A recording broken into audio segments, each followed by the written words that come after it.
Innal hamdalillah nahmaduhu wa nasta'inuhu wa nastaghfiruh wa na'udzu billahi min shururi anfusina wa min sayyiati a'malina may yahdihillahu fala mudilla lahu wa may yudlil fala hadiya lahu. Asyhadu an la ilaha illallah wahdahu la syarika lahu wa asyhadu anna Muhammadan abduhu wa rasuluh la nabiyya ba'dah amma ba'd.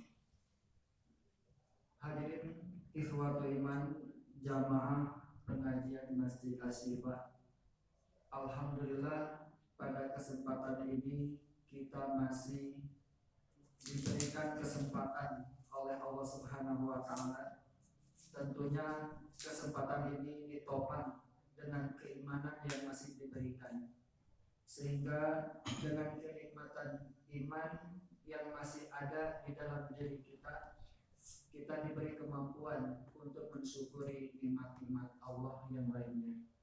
Kita berharap dengan hadirnya kita di masjid yang mulia ini dalam rangka menuntut ilmu, mencoba lebih memahamkan diri terhadap nilai-nilai agama, terhadap pelajaran-pelajaran yang terkandung di dalam Al-Quran dan juga di dalam As-Sunnah, kita dimudahkan hidup di dunia dalam rangka beribadah dan bermuamalah. Hadirin ahli pengajian Masjid Asy-Syifa yang sama-sama hadir di masjid yang mulia ini, juga ikhwatul iman yang pada kesempatan ini menyimak kajian melalui kajian live streaming di Facebook. Alhamdulillah pada kesempatan ini yang akan mengisi pengajian Ustaz Amin Muhtar, dan beliau sudah hadir di tengah-tengah kita. Adapun bahasan yang akan diketengahkan, yang akan dipaparkan dalam kesempatan ini, yaitu mengenai bulu. Benarkah menyanjung Habib termasuk bulu? Insya Allah nanti Ustaz akan membahas tentang apa yang dimaksud dengan bulu, kemudian batasan-batasan sehingga sikap tersebut itu masuk terhadap kategori bulu yang Allah Subhanahu wa taala telah melarangnya di dalam Al-Qur'an, juga Rasulullah SAW begitu pula melarang di dalam Al-Hadis. Untuk lebih jelas kita persiapkan segala macamnya untuk menyimak apa yang akan dijelaskan oleh Al-Ustaz tentang bulu ini, khususnya tentang menyanjung para habib atau ulama. Kemudian kalau nanti ada pertanyaan, silahkan untuk dipertanyakan apa yang sesuai dengan bahasan ataupun permasalahan di yang lainnya. Juga kepada ikhwatul iman yang menyimak kajian ini melalui live streaming di Facebook Sigabah, untuk melayangkan pertanyaan melalui kolom komentarnya. Kepada Al-Ustaz, waktu dan tempat kami persilahkan.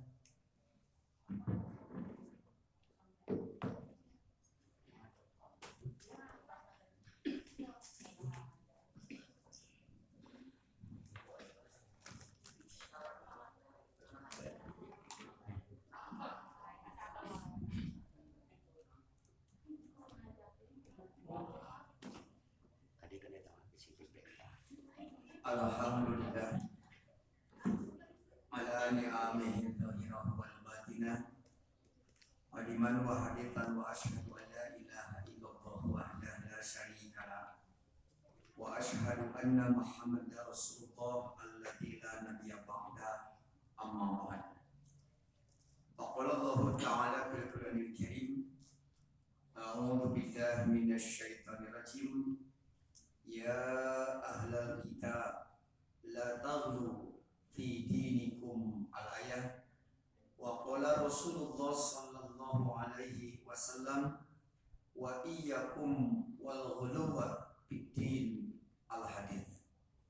Hadirin ikhwati iman, bapak-bapak dan ibu-ibu serta para mujahid ilmu generasi baru, terutama para sesepuh, para Haji Ahmad dan jajaran pengurus DKM serta jajaran Jamiyah Keluarga Besar Persatuan Islam Persis Cibenying Kidul, baik yang hadir di tempat ini maupun yang tetap setia mengikuti kajian di tempat masing-masing melalui layanan live streaming di Facebook Ibnu Hajar Media dan Facebook Sidabah. Tidak ada pujian yang paling pantas terucap dari lisan selain alhamdulillah, karena atas kudroh iroda serta inayah Allah Subhanahu wa taala kita bisa dipertemukan kembali di majelis ini untuk melengkapi salah satu dari sekian banyak ikhtiar kita dalam meningkatkan kualitas keimanan serta amal soleh kita melalui thalabul ilmi terkhusus yang dikelola oleh wadah Jamiyah Persatuan Islam. Sebelum kita membedah tema seperti yang telah dipublikasikan di media sosial, saya memohon doa dan dukungan dari Bapak Ibu baik yang hadir maupun yang di rumah bahwa pada hari ini sampai besok kalau tidak salah sedang berlangsung musyawarah nasional MUI pusat. Tentu harapan kita selain terpilih ketua umum baru yang menggantikan Kiai Haji Ma'ruf Amin, yang dalam bahasa beliau adalah ulama yang dipejabatkan, tentu melahirkan ketua umum yang tetap istiqomah di dalam mengawal ajaran Ahlus Sunnah wal Jamaah di Indonesia untuk Hizbul Islam wal Muslimin yang mewadahi kurang lebih 19 sampai 33 ormas di Indonesia, tak terkecuali Persatuan Islam. Sekiranya Allah menakdirkan, mudah-mudahan juga ada kadar Persatuan Islam, terkhusus Ustaz JJ sebagai wakil ketua umum yang mewakili Persis yang hadir di musyawarah nasional. Dan tadi sebelum saya berangkat komunikasi intens untuk mencermati perkembangan, dan katanya malam ini mulai masuk di sidang pleno pemilihan ketua umum. Itu yang pertama yang perlu saya sampaikan. Mudah-mudahan diberi kelancaran para guru dan orang tua kita, serta sekali lagi menghasilkan keputusan-keputusan yang signifikan di dalam penguatan edukasi dan advokasi Jamiyah, umat dan bangsa. Kemudian yang kedua, berkenaan dengan materi, kita mendapatkan pelajaran penting dari fenomena sejak kepulangan dari Arab Saudi yang disambut gegap gempita oleh para murid, para pengikut, dan juga berbagai elemen kaum muslimin di Indonesia. Imam besar Front Pembela Islam atau FPI Habib Rizik Syihab masih menjadi polemik, terutama di media sosial. Mulai dari persoalan kerumunan hingga penurunan baliho, sehingga dalam bahasa teman dan kolega kami di MUI Pusat dan juga wakil Ketua Bidang Dakwah PP Muhammadiyah Ustaz Fahmi Salim, seakan-akan negara ini tidak ada yang ngurus kecuali urusan baliho. Presiden ngurus baliho, menteri ngurus baliho, TNI ngurus baliho, polisi ngurus baliho, Irhan ngurus rakyat. Nah, itu diantara sentilan halus tetapi penting sebagai pengingat kita bersama.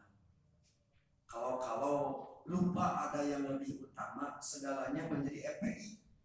Dan dan kita sebagai bagian dari umat Islam menjadi bangga itu FPI diperhatikan oleh berbagai elemen bangsa, sehingga Masjid Asyifa mah terperhatikan. Itu sekali lagi tausiah ringan renyah dari kolega dan mitra dakwah kita di MUI dan PP Muhammadiyah dalam persoalan menghadapi situasi dan kondisi di mana pandemi belum selesai, rakyat demikian masih banyak yang menjerit, persoalan-persoalan kebutuhan hidup juga belum lancar, maka terkadang ini juga menjadi memprihatinkan. Nah, kemudian yang juga cukup memprihatinkan, beliau menjadi sasaran penolakan dan penghinaan dari berbagai pihak. Yang cukup memprihatinkan yaitu saya menyebutnya seorang artis yang tiada pernah peduli terhadap persoalan ini, tiba-tiba jadi pipilu yang kemudian populer dengan sebutan lonte. Itu juga bagi saya cukup memprihatinkan gitu. Yang biasa saya perhatikan urusan dia tiba-tiba kan ikut bersuara gitu. Ente dilawan, dilawan, kamu kepada si Ahmad dilawan, diomongan. Nah, oleh karena itulah maka fenomena ini tak ayal menjadi pertanyaan dari sebagian umat, khususnya yang sampai kepada kami tentang makom, kedudukan dan derajat seorang habib, apakah menyanjungnya termasuk gulu. Begitu juga sebaliknya menghina, merendahkan, menista seorang habib atau ulama, apakah termasuk pelanggaran syariat atau tidak. Itulah kurang lebih pokok persoalan yang akan kita bahas untuk merespon, paling tidak diwakili oleh sebagian penanya yang sampai kepada kami. Untuk menemukan jawaban yang tepat, alangkah baiknya kita bedah terlebih dahulu apa yang disebut dengan al-ghulu menurut syariat Islam. Dari sekian banyak penjelasan yang diberikan oleh para ulama, paling tidak ada dua kriteria yang bisa disajikan dalam kajian ini mewakili dari sekian banyak penjelasan para ulama itu.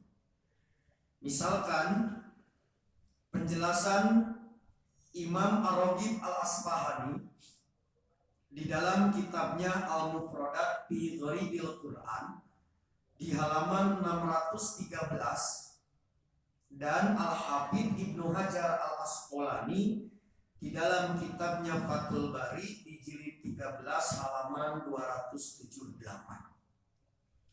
Secara sederhana saya ringkaskan, tidak akan saya bacakan teks Arabnya karena saya percaya teks Arab untuk orang Cicadas mah katabo.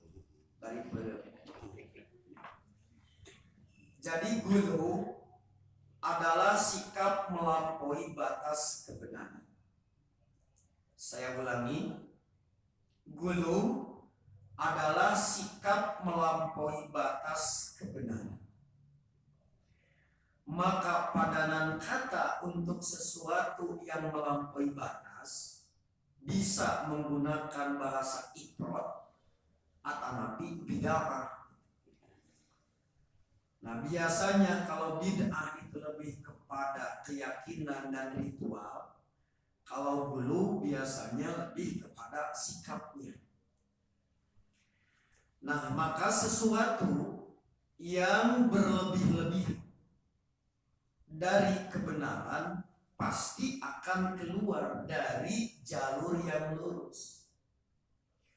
Oleh karena itulah kata Al-Hafidz, gulu adalah berlebih-lebih terhadap sesuatu dan menekan hingga melampaui batas. Dalam bahasa orang Cicadas, gulu dina urusan sepak bola offset. Jadi gulu dina main bal itu contohnya offset. Atau pelanggaran main keras menjurus kasar. Yang mejewe bicuran oleh itu seketik. Itu kalau analogi di dunia prospek bolaan, karena Maradona juga wafat, orang Cicadas berkabung 7 hari 7 malam. Nah kemudian dilihat ruang lingkup. Gulu dapat terjadi dalam urusan dunia, bisa juga dalam urusan agama. Dalam urusan dunia tentu tidak menjadi ketentuan pengaturan syariat. Karena nanti misalkan gulu dalam urusan dunia dikecam boleh jadi karena melanggar kebiasaan, melanggar adat di luar biasa misalkan, itu tidak masuk dalam kategori syariat. Misalkan contoh gulu, tapi tadi diceritakan dalam urusan dunia, sudah makan lepet 5, dahar lontong 3 piring, candar nyebutnya, lantaran sebut dahar mah sanggup, teu acan sanabi mah da teu acan sanggup, lontong 3 piring, lepet 6 siki, acan ulen, terus rangina, kabeh sarupaning al aslu al sanggup, anget candar, duka beuteun orang Sunda, sakitu geus sakarung eta lamun dibeaskeun mah, tapi lantaran acan sanggup cegahan. Nah bisa jadi eta teh gulu. Berarti dalam urusan keduniaan gulu terjadi. Maka contoh gulu dalam masalah makanan disebut ada arawahu. Bahasa Arab itu arawahu, tarawok eta mah gitu. Komo nu umur 17 tahun, 18 tahun mah cek bahasa kawat makan ke wajahna buta tulang, buta daging, lain buta hejo. Itu diantara contoh gitu. Jadi gulu bisa dalam urusan dunia, bisa jadi dalam urusan agama. Tetapi urusan dunia tidak masuk dalam pengaturan syariat, kecuali kalau ada pelanggaran gulu di dunia sehingga cecermet mah, cecermet sorry orang Malaysia itu bahasa Prancis cecermet. Jadi cecermet teh melampaui batas nu manehna bakat ku hayang leuwih nyokot nu batur. Masuk karena wilayah syariat gitu. Dina asalna urusan dunia. Jadi sekali lagi gulu sikap melampaui batas kebenaran bisa dalam ranah dunia, bisa dalam ranah agama. Kemudian yang penting juga untuk disampaikan penjelasan dari para ulama, selain dalam persoalan pengamalan protokol syariah, pengamalan batas-batas agama, maka gulu juga diberlakukan dalam menyikapi seseorang. Misalkan gulu terhadap seseorang yaitu melampaui batas dalam memuji, atau sebaliknya melampaui batas dalam mencerca. Misalkan sekiranya seseorang berbuat salah lalu kita cerca, cukup dengan sindir samping. Mahwa sindir samping saudara Singapura. Jadi cukup dengan cara ente notok karena babatok. Cukup dengan sindiran. Ketika dengan sindiran cukup mengingatkan, maka tak usah sampai disebutkan ngaranna. Komo disebutkan ngaranna, disebutkan kulitna sido gitu. Si bicara tercukup gitu kan, si beleku gitu kan, si galing tipe peraket gitu. Nah jadi can pejet mah terus gitu. Nah itu contoh gulu terhadap seseorang di dalam mencerca, atau sebaliknya karena mengagumi sampai terjadi kultus individu gitu. Kultus individu, maka menempatkan seseorang menjadi manusia setengah dewa, kama qala Ibnu Fals. Itu contoh. Jadi dina muji simpati melampaui, dina ngewa oke melampaui. Maka itu pun termasuk gulu. Demikian yang dijelaskan oleh Syekhul Islam Ibnu Taimiyah di dalam kitabnya Iqtida Shiratal Mustaqim di jilid pertama halaman 289. Berarti saya tutup kajian ini karena sudah jam 10.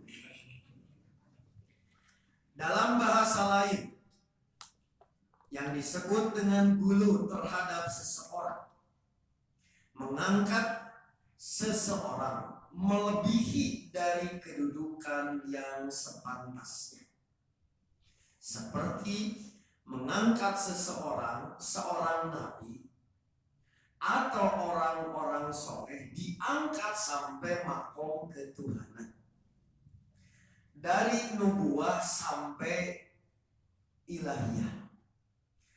Dari orang-orang soleh, mulia orang soleh itu, tapi dikuduskan. Seperti sikap orang Syiah, terutama Syiah Gulat, yang menempatkan Ali bin Abu Thalib itu jauh melampaui dari makom keimaman sampai setara dengan kenabian, bahkan sama dengan derajat ketuhanan. Atau sebaliknya, kaum Khawarij ngewa teuing eta mah kali nanti itu beak eta mah. Jadi tekagok, jadi nu ieu tekagok mengangkat setinggi langit, yang ieu tekagok ngabebeskeun sedalam lautan. Itulah contoh gulu terhadap seseorang. Jadi ada gulu dalam pelaksanaan batas-batas agama. Yang kedua, ada gulu dalam menyikapi seseorang. Maka itulah di antara ringkasan yang perlu disampaikan. Sekali lagi, tidak berarti apa yang disampaikan itu semua penjelasan detail kriteria dan contoh serta batasan gulu, tetapi semoga ini mewakili dari sekian banyak penjelasan para ulama tentang gulu. Kemudian bagaimana hukum gulu? Di dalam Al-Quran kita mendapatkan bahwa gulu itu adalah penyakit mental, penyakit jiwa.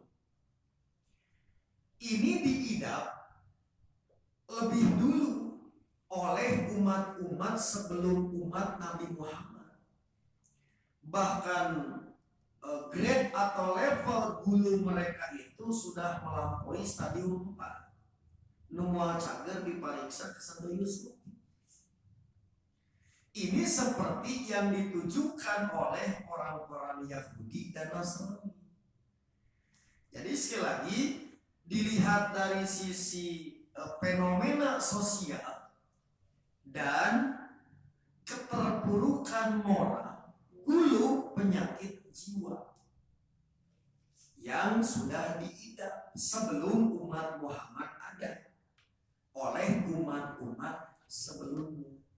Berarti saat Quran melarang sikap gulu, maka Quran bukan sekedar menyatakan larangan, tetapi memunculkan prototipe manusia percontohan di dalam gulu berkenaan dengan umat-umat yang terdahulu. Misalkan,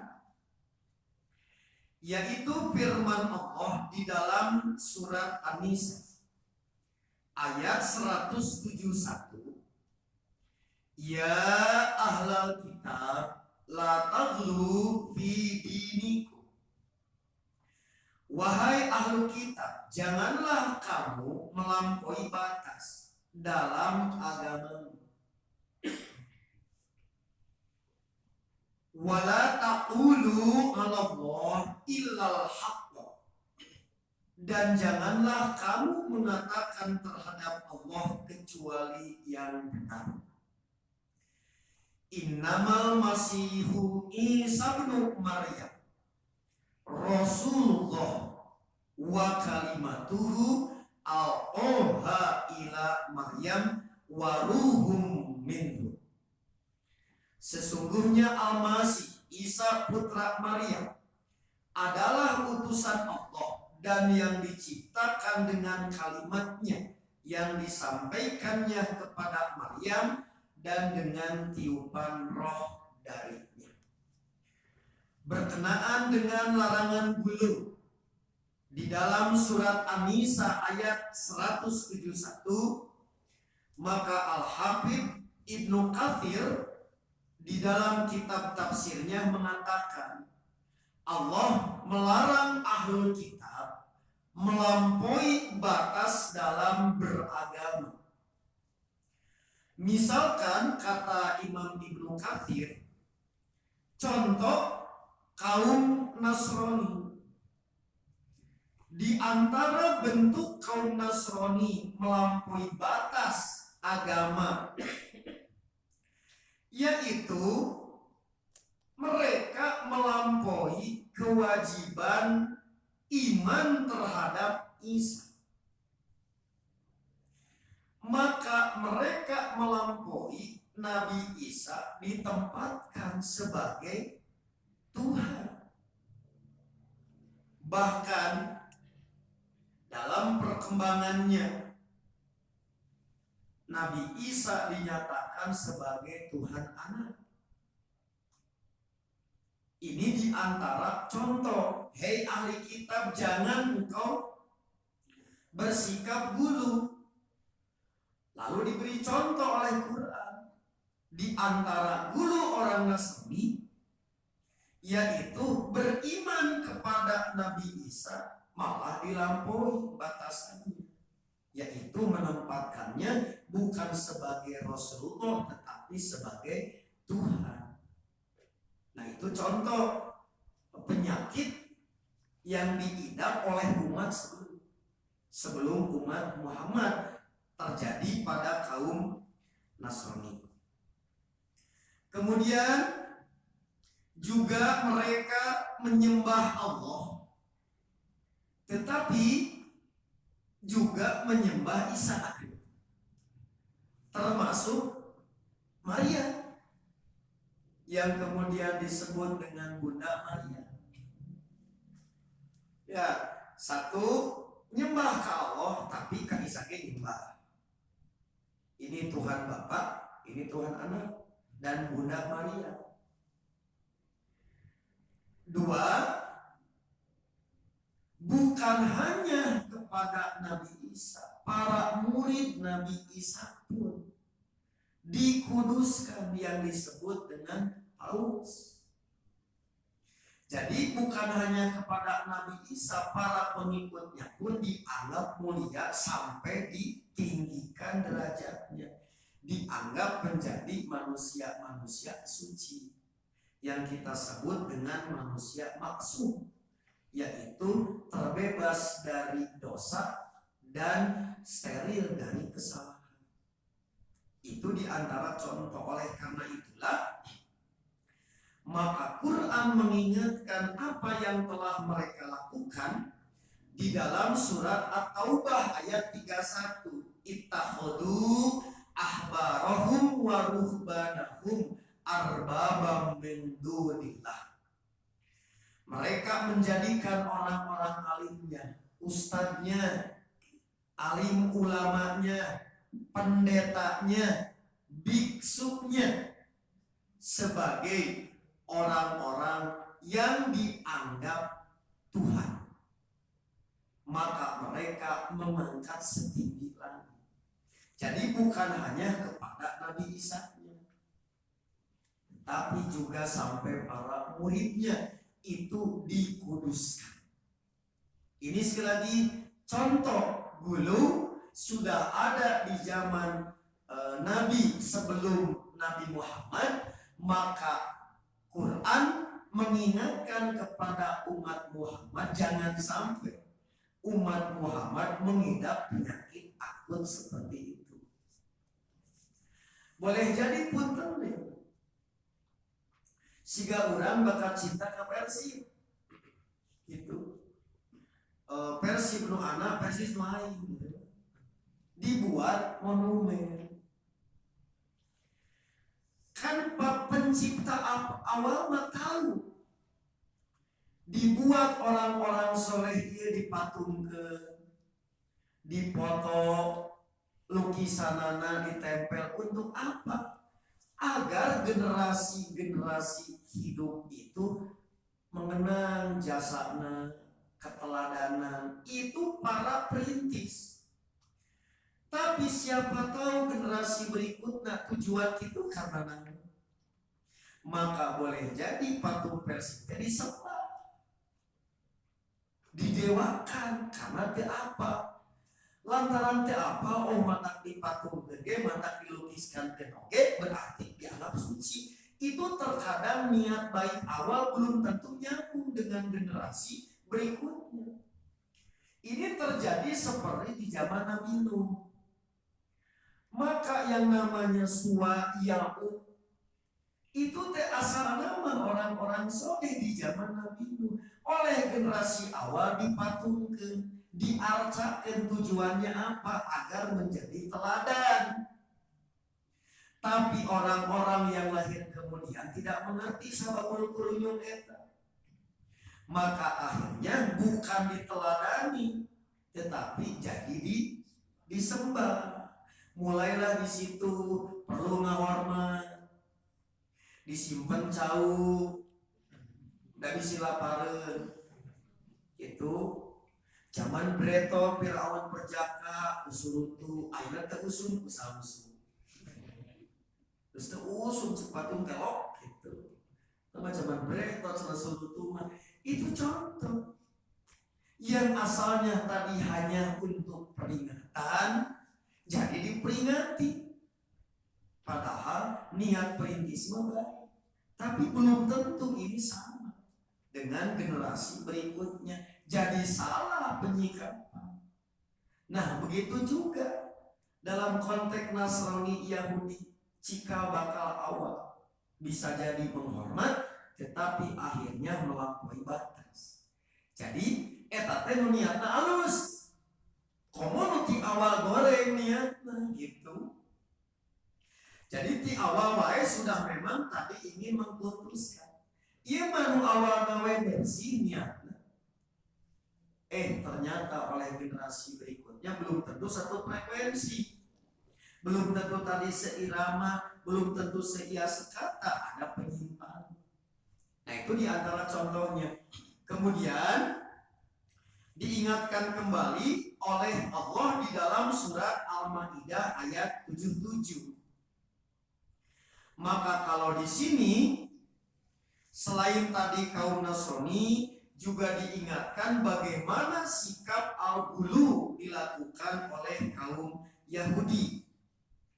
Maka kata Imam Ibnu Katsir maksud ayat ini yaitu janganlah kalian melampaui batas dalam mengikuti kebenaran dan janganlah kalian menyanjung orang yang kalian diperintahkan untuk menghormat, tetapi dalam praktek dan keyakinan penghormatannya melampaui batas dalam penyanjungan hingga keluar dari batasan yang seharusnya.